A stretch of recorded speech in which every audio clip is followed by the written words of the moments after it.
Hello, I am the conspicuous Moo, and I've got some good news. It doesn't look like we got nerfed this week anyway, so that's nice. We did get a whole lot of bug fixes, and we got a lot of good news to go through. So, let's get cracking. First of all, before we plunge into the greatness of this latest beta patch, let's have a little gripe about how they changed the mastery icon from a perfectly functional one to guard. Not quite sure what you were thinking here. You're going to confuse a few people changing it to that particular icon. Do you have a brain? Could you just change it back? Thanks. Anyway, Blackout Kick is working again, which is marvellous. And by working, I mean it's applying a stack of elusive brawler every time you use it. So it's going to be a little bit slower than its original incarnation. Strike was 3-second cooldown and Blackout Kick is 4 seconds, but at least we're getting those stacks again, and it makes Mastery still a very much wanted stat, along with crit and versatility, and there's another stat but nobody ever takes it, and it might be called haste and nobody cares. The other major thing is Spinning Crane Kick had the ability to avoid anything removed from its channel last week, but it has now been replaced. It's not on the tooltip, because tooltips are not Blizzard's top priority and they're not particularly good at them, but it is actually working again, so that's nice too. You still have that the option for the brew reduction and tiger palm, or if you want high single target damage you can still channel Spinning Crane Kick, so super duper. Paralysis also had a change. It's 30-second cooldown now, but at level 56 you get a rank 2 paralysis, which reduces it to 15 seconds. So the point of that? Don't know, but thanks anyway. And they've very kindly clarified Zen meditation for us. Apparently, some people must have been wandering around thinking that while you were moving while using Zen meditation you could also Keg Smash and Breath of Fire, but they've cleared that up in the tooltip. So they're fixing the tooltips that don't need fixing, and they're not updating the ones that actually count. Good. Celestial Flames also got a very interesting change. Well, interesting, maybe too strong a word, but it did get a change. It used to, you have your 30% chance and it would proc, and then, you would get your 5% additional damage reduction as long as Breath of Fire was up. You now need to use Spinning Crane Kick during that proc in order to apply that. So, not a major change, but it actually gives Spinning Crane Kicks something to do other than just be a wee pad. So, okay, no worries. It's still not a particularly competitive talent in that row. High Tolerance is still, unfortunately, leading the pack. Blackout combo I think would be a wonderful damage option, but they will need to buff the Tiger Palm one, because that's not enough single target damage, and they would probably also have to make the Facepalm legendary, which is the 10% proc for 300% more damage. They're going to have to move that back up to around where it was in Legion, which was 70%, and they haven't done either of those things yet, so unfortunately, though it's kind of fun, Blackout combo is a distant second. But Celestial Flames is still comfortably third. Now, talking of legendaries, it does look like the priority for Brewmasters, in my opinion, is still going to be Stormstout's Last Keg, which actually has a drop location now. It's Sanguine Depths, so that's the dungeon that you'll need to be going after if you want to pick up the scrap that starts you on the journey of creating your legendary. The second one at the moment looks like it's going to be Charred Passions. The simming and the math looks pretty good, damage-wise, inside that window. And who knows, it could even have some interesting synergy with Celestial Flames and make that a useful talent. But we did also get another legendary called Escape from Reality, and the reality is presumably that you're a Brewmaster in a PvP environment and you think that was a good idea. This does look very PvP. It looks like the sort of thing that you would double teleport in order to heal yourself and get yourself back up again, but you shouldn't be a Brewmaster in PvP anyway, so what are you doing stopping silly? Okay, on to conduits. So, in the red corner we have Harm Denial, and in the blue corner, Celestial Effervescence. It really does say something about the conduit system that, the majority of these conduits are pretty ordinary.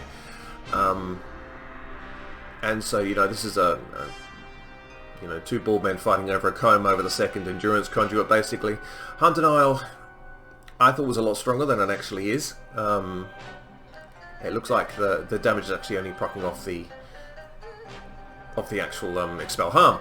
And that's a pity, because I thought, you know, it might buff some of the orbs as well, so you could get more general overall healing, but that doesn't appear to be the case at the moment, and it doesn't look like it's intended that way, so oh well. Celestial Effervescence is a poor man's second. I guess it's good for that niche situation where you've put up Celestial Brew because you're taking a hell of a kicking, and you'll be able to heal yourself up quite quickly, or at least more effectively, and there are more sources of healing there than just expel harm. So at the moment, leaning towards Celestial Effervescence.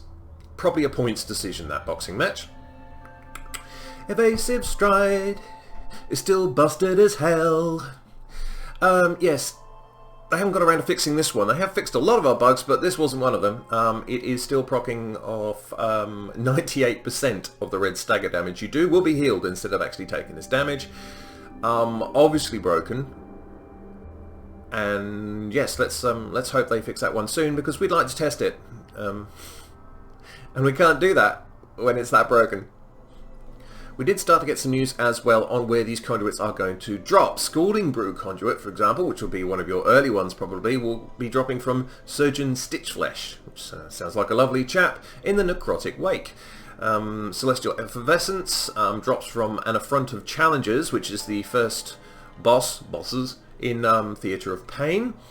And Evasive Stride drops from Crixus the Voracious in Sanguine Depths, and you'll probably be there a lot anyway, because of the whole Stormstout's Last Keg legendary scrap being in there as well. So that's nice. Covenants. I don't like Covenants. Anyway, there's been a buff to Fallen Order.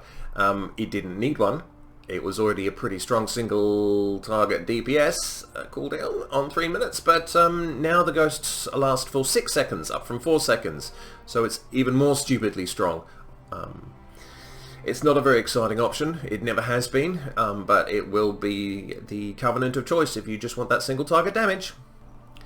And hooray, hurrah, and huzzah, they have finally fixed Feline Stomp, so it now spawns underneath your feet and not 5 yards in front of you, which is really stupid and annoying, and I hated that. So yes, that whole spawning in front thing was a real deal breaker for me. I wouldn't have been able to take Night Fae, and I still really do lean towards Night Fae, although Necrolord is better. So great, yeah, they hotfixed it only a few hours ago from this recording, in fact, and a lot of people are very, very pleased. Looks like it's doing 10 to 15% of damage, generally speaking, in dungeons. Its use in raids maybe for trash, but definitely not for bosses. But, you know, at least it's in a state where we can actually use it properly. In general tank news, tanking-wise, we Brewmasters are in a very good spot. Prop Pallies have just had a Blizzard post going over some of their mechanics and improving some of their vulnerabilities, shall we say, their tendency to eat the floor outside of Shield of the Righteous, which was a bit of a problem. Vengeance Demon Hunters doing a ton of damage, seem like a lot of fun, seem competitive again, which is nice. Blood Decays, always powerful, great utility, etc. So those 4 tanks doing well. Bears and Warriors, not so much. But, you know, there's still plenty of time for tuning and improvements, and I'd really rather have all 6 tanks viable and strong, because, you know, we're tanks and we're awesome and we need more of us. And, you know, you're just not going to get more tanks if, you know, 2 of them are rubbish.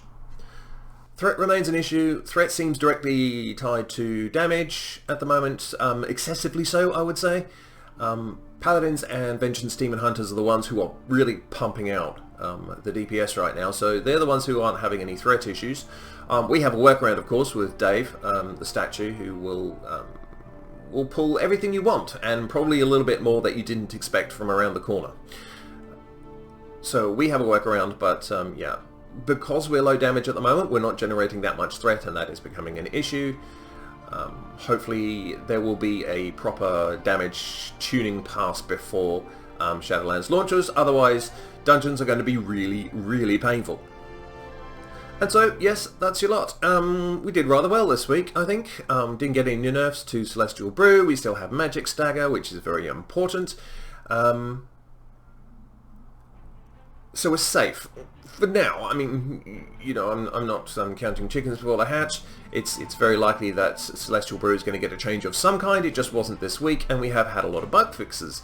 So, well done, Blizzard, on the whole, but change that mastery icon, because that was a really, really poor decision, and you had better things to do anyway. Anyway, I am the Conspicuous Moo.